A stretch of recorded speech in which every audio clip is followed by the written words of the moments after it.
Hello दोस्तों, आप सभी का स्वागत है फिर से इस यूट्यूब चैनल में। तो आज हम लोग बात करेंगे कोशिका के बारे में, जो कि पिछले वीडियो में मैंने बात किया था, तो कुछ बचा हुआ था, तो आज उसको पूरा करेंगे। कोशिका के अंदर क्या-क्या पाया जाता है, उसके बारे में फिर चर्चा करेंगे आज। तो देखते हैं हम लोग क्या-क्या पाया जाता है। माइटोकॉन्ड्रिया पाया जाता है दोस्तों, गोल्गी बॉडी पाया जाता है, वैक्यूम पाया जाता है, सेंट्रोसोम पाया जाता है, लिम्फोसाइट पाया जाता है। तो मैंने बताया था पिछली वीडियो में जो उसका काम क्या-क्या होता है उसका। कोशिका के अंदर जितने भी ऑर्गन पाए जाते हैं उसका काम क्या-क्या होता है। माइटोकॉन्ड्रिया का काम होता है ऊर्जा को बनाना, गोल्गी बॉडी का काम होता है ऊर्जा को पहुँचाना, और उसके बाद वैक्यूम का काम होता है जल को जमा करके रखना, और उसके बाद सेंट्रोसोम का काम होता है सेल को विभाजन करना, और उसके बाद लाइसोसोम का काम होता है जैसे कोई भी काम ना करे कोशिका के अंदर तो उसको मतलब मार देना। और वो लाइसोसोम जो है वो जल अपघटन का भी काम करता है, जल अपघटन एंजाइम का भी काम करता है दोस्तों। तो उसी तरह हमने लिखा है सेंट्रोसोम। सेंट्रोसोम क्या है, ये कोशिका विभाजन करता है। ये तो ये ब्रेन में नहीं पाया जाता है दोस्तों सेंट्रोसोम ब्रेन में नहीं पाया जाएगा दोस्तों। उसके बाद लाइसोसोम होगा, उसके बाद इसके अंदर जल अपघटन एंजाइम पाया जाता है, जो कि मैंने बताया ये जल अपघटन एंजाइम का काम करता है। न्यूक्लियस ये कोशिका को नियंत्रित करता है दोस्तों। मैंने बताया था जैसे जो भी काम ना करे थे वो न्यूक्लियस किसको बोलता है, लाइसोसोम को बोलता है। मैंने बताया था जो न्यूक्लियस लाइसोसोम को बोलता है और वो उसको मार देता है। ठीक, इसे कोशिका का ब्रेन भी कहा जाता है दोस्तों, इसे कोशिका का ब्रेन भी कहा जाता है। ठीक, अब वैक्यूल्स के बारे में पढ़ेंगे। तो वैक्यूल्स ये जल को जमा करके रखता है, मैंने बताया था वैक्यूल्स जल को जमा करके रखता है। इसी प्रकार अब हम लोग देखेंगे इसमें इंडोप्लाज्मिक रेटिकुलम भी पाया जाता है दोस्तों। ये क्या है, इंडोप्लाज्मिक रेटिकुलम। इसका दो भाग होता है, एक होता है रफ और दूसरा होता है स्मूथ। स्मूथ वाला वसा बनाएगा जिसको हम लोग फैट बोलते हैं इंग्लिश में, और उसके बाद रफ में मतलब जैसे ये हुआ, ये रफ हो गया दोस्तों, इस तरह का ये हो गया रफ वाला क्या बनाएगा, राइबोसोम क्या बनाएगा, प्रोटीन बनाएगा दोस्तों। क्या बनाएगा, प्रोटीन। ठीक, तो देखते हैं इंडोप्लाज्मिक रेटिकुलम यह कोशिका को आंतरिक सहायता करता है, मतलब अंदर से कोशिका के अंदर से उसको सहायता देता है कोशिका को। ये कोशिका का कंकाल भी कहा जाता है, इसे कोशिका का कंकाल भी कहा जाता है दोस्तों, इसे कोशिका का कंकाल भी कहा जाता है। उसके बाद अब राइबोसोम भी दो प्रकार के होते हैं दोस्तों, जैसे 70S 80S। कितना, 70S 80S। ये हल्का होता है, 70S हल्का होगा और 80S भारी होगा दोस्तों। ठीक, 70S हल्का होगा और 80S भारी होगा। हाँ, तो दोस्तों देखते हैं अब इंडोप्लाज्मिक रेटिकुलम को जूम करके देखने पे कैसा दिखाई देता है, उसका स्ट्रक्चर थोड़ा देख लेते हैं दोस्तों। इस तरह का दिखाई देता है, किस तरह का, इस तरह का, इस तरह का। एक साइड हो जाएगा स्मूथ, एक साइड हो जाएगा रफ, ये हो जाएगा रफ। इसमें क्या पाया जाएगा दोस्तों, राइबोसोम पाया जाएगा। रफ वाला में राइबोसोम पाया जाएगा। क्या पाया जाएगा, राइबोसोम। और ये स्मूथ हो जाएगा। ठीक, ये स्मूथ हो जाएगा। ठीक है, ये क्या बनाएगा, प्रोटीन। ये क्या बनाएगा, वसा। ठीक है, रफ वाला राइबोसोम हो जाएगा। रफ वाला जैसे ये रफ है ना, तो ये राइबोसोम है। राइबोसोम क्या बनाएगा, प्रोटीन बनाएगा, और ये स्मूथ वसा बनाएगा दोस्तों। लड़कियों में वसा ज़्यादा होता है, क्यों और लड़कों में वसा कम होता है दोस्तों। ठीक है, देखते हैं कोई भी लड़की को ज़्यादा मोटी होती है तो मतलब अगर लड़का पतला भी रहे तो लड़का पतला भी रहे ना तो लड़की से लड़का ज़्यादा उसका वेट होता है दोस्तों। ठीक है, तो आगे बढ़ते हैं। अब देखते हैं, ये तो हो गया। अब देखते हैं कोशिका के अंदर एक और चीज़ पाया जाता है दोस्तों, जिसको बोलते हैं प्रोटोप्लाज्म। ठीक है, तो देखते हैं दोस्तों। देखिए, ये कोशिका हो गया दोस्तों, ये क्या हो गया, कोशिका हो गया। ये न्यूक्लियस हो गया दोस्तों।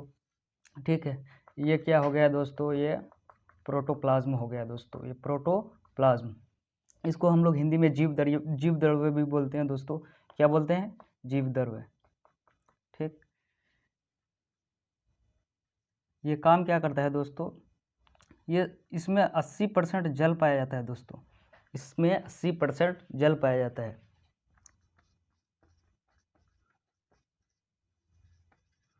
कितना 80% जल पाया जाता है दोस्तों। इसका काम क्या होता है दोस्तों, जैसे कोशिका के अंदर माइटोकॉन्ड्रिया है, गोल्जी बॉडी है, वैक्यूम है, सेंट्रोसोम है। अगर कोई भी अगर उसमें फोर्स पड़ेगा तो वो आपस में पिचक जाएगा दोस्तों, सॉरी, पिचक जाएगा। तो इसीलिए ये जल प्रोटोप्लाज्म जो रहता है तो उसको पिचकने से बचाता है दोस्तों। बस यही काम है उसका। बस यही काम है उसका। और ये 2 प्रकार के होते हैं दोस्तों। प्रोटोप्लाज्म 2 प्रकार के होते हैं। एक होते हैं कोशिका द्रव और एक होते हैं केंद्रिका द्रव। ठीक है, केंद्रिका द्रव वो होते हैं जो मतलब न्यूक्लियस के अंदर पाया जाता है, और कोशिका द्रव वो होते हैं जो सेल के अंदर पाया जाता है दोस्तों। ठीक, इसका 2 भाग हो गया।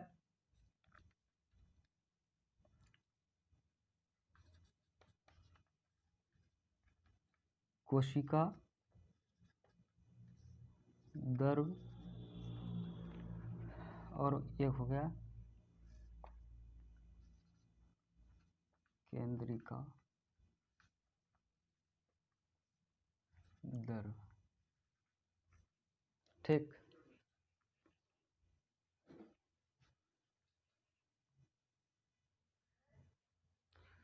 हाँ तो दोस्तों अब बात करेंगे एनिमल सेल और प्लांट सेल के बारे में बात करेंगे, जो दोनों में डिफरेंट क्या क्या है, क्या क्या इसमें पाया जाता है, क्या क्या इसमें पाया जाता है, और दोनों में क्या क्या पाया जाता है दोस्तों। ठीक, और कैसा होता है दोनों। ठीक, तो सबसे पहले हम लोग बात करेंगे एनिमल सेल के बारे में। एनिमल सेल दोस्तों वो स्मॉल होता है, और प्लांट सेल मतलब लार्ज होता है दोस्तों। और ये एनिमल सेल एनिमल सेल इस गोल टाइप से होता है, और प्लांट सेल चौकोट टाइप से होता है दोस्तों। ऐसे होता है प्लांट सेल, ऐसे होता है, चौकोट टाइप से होता है दोस्तों, ऐसे होता है। ठीक है, यहाँ हम लोग समझने के लिए इस तरह गोल टाइप से बनाए हैं, लेकिन हकीकत में ये इस तरह होता है रियल में दोस्तों। ठीक, और इसका वैक्यूम छोटा होगा दोस्तों, और इसका वैक्यूम बड़ा होगा। प्लांट सेल का वैक्यूम बड़ा होगा और एनिमल सेल का वैक्यूम छोटा होगा दोस्तों। और इसमें सीलिया पाया जाएगा दोस्तों एनिमल सेल में, और उसके बाद फ्लेजिला भी पाया जाएगा दोस्तों। उसके बाद लाइसोसोम पाया जाएगा इसमें। ठीक, और इसमें देखते हैं सेल वॉल पाया जाएगा दोस्तों, प्लास्टिड पाया जाएगा दोस्तों। क्या क्या पाया जाएगा, सेल वॉल पाया जाएगा, प्लास्टिड पाया जाएगा। अब देखते हैं दोनों में कॉमन क्या क्या पाया जाता है। सेल मेम्ब्रेन दोनों में पाया जाएगा दोस्तों, जैसे कि यहाँ लिखे हैं, दोनों में पाया जाएगा सेल मेम्ब्रेन। माइटोकॉन्ड्रिया भी दोनों में पाया जाएगा, जिससे ऊर्जा बनाने का काम करता है और शोषण का काम करता है दोस्तों। और दोनों में क्या पाया जाएगा, राइबोसोम जो पाया जाएगा दोस्तों, तो दोनों में 80S पाया जाएगा। क्या पाया जाएगा, दोनों में 80S पाया जाएगा। दोनों में गोल्जी बॉडी पाया जाएगा दोस्तों, दोनों में न्यूक्लियस पाया जाएगा दोस्तों। उसके बाद दोनों में सेंट्रोसोम पाया जाएगा दोस्तों। दोस्तों यहाँ एक सोचने वाली बात है, सेंट्रोसोम जो होता है केवल छोटों पौधों में ही वो कोशिका का विभाजन करता है। और जब पौधे बड़े हो जाते हैं तो उसका उस सेल का विभाजन सेंट्रोसोम के द्वारा नहीं होके किसके द्वारा होता है दोस्तों,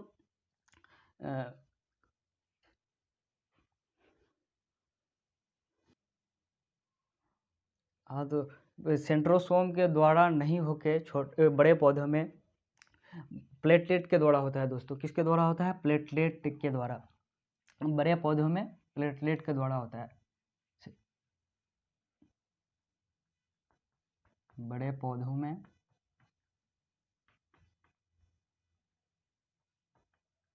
सेल डिवीजन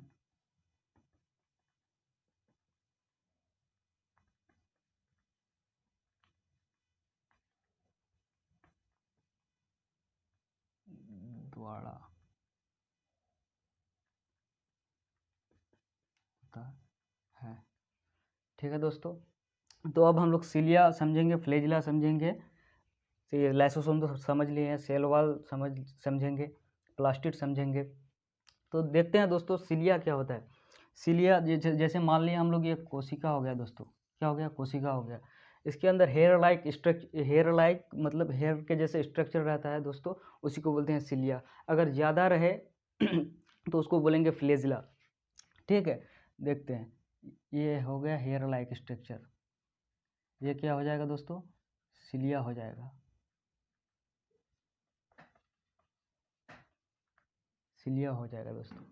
अगर ज़्यादा रहे दोस्तों, अगर हेयर लाइक स्ट्रक्चर ज़्यादा रहे, जैसे इस तरह रहे, ये क्या हो जाएगा, फ्लैजिला हो जाएगा दोस्तों। क्या हो जाएगा,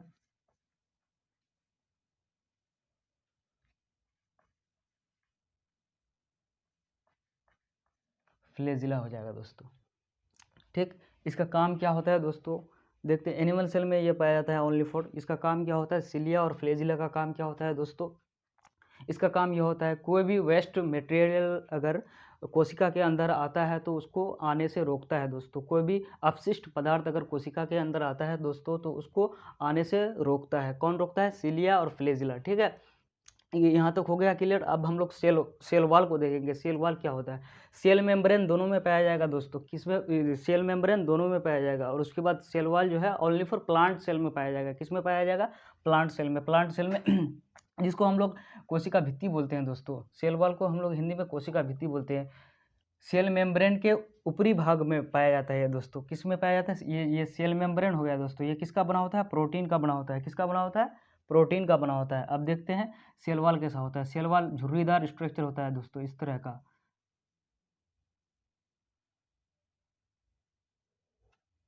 ये क्या हो गया दोस्तों, ये क्या हो गया, सेल वॉल, सेल वॉल। ठीक, अब देखते हैं सेल मेम्ब्रेन तो प्रोटीन का बना होता है दोस्तों। क्या होता है, प्रोटीन का बना होता है। लेकिन सेल वॉल किसका बना होता है, सेलुलोज का बना होता है। किसका होता है, सेलुलोज, सेलुलोज का बना होता है। अब सेलुलोज बना होता है, जैसे कॉपी हो गया दोस्तों, वो भी क्या, किससे बना होता है, सेलुलोज का बना होता है। जैसे हम कपड़ा पहने हुए हैं, ये भी सेलुलोज का बना हुआ है। ठीक, समझिए।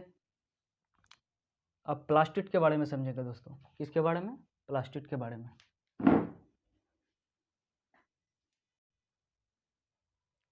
हाँ, तो अब देखते हैं प्लास्टिड के बारे में जानते हैं। ये पादपों का सबसे बड़ा कोशिका अंग है। मतलब ये पादप कोशिका का सबसे बड़ा अंग है प्लास्टिड। तो ये 3 प्रकार के होते हैं दोस्तों, क्लोरोप्लास्ट, ल्यूकोप्लास्ट, क्रोमोप्लास्ट। ठीक है, तो देखते हैं। क्लोरोप्लास्ट ये भोजन बनाता है दोस्तों। क्या बनाता है, क्लोरोप्लास्ट भोजन बनाता है। यह पत्ती तथा तना में पाया जाता है। मतलब कोई भी पेड़ पौधा है तो उसका पत्ती और तना में पाया जाएगा। क्या पाया जाएगा, क्रोमोप्लास्ट। ठीक, अब ल्यूकोप्लास्ट ये भोजन को जमा करके रखता है दोस्तों। प्लांट सेल में ये भोजन को जमा करके रखता है। ठीक, अब क्रोमोप्लास्ट को देखते हैं। ये रंग प्रदान करता है। क्या प्रदान करता है, रंग प्रदान करता है। ठीक है, उसी तरह अब जो मेरा नेक्स्ट वीडियो होगा दोस्तों, तो वो कोशिका के कितने भाग होते हैं उसके बारे में होगा, और उसको हम लोग अच्छी तरह से समझेंगे। तो फिर मिलते हैं अगले वीडियो में। तब तक के लिए बाय बाय, थैंक यू।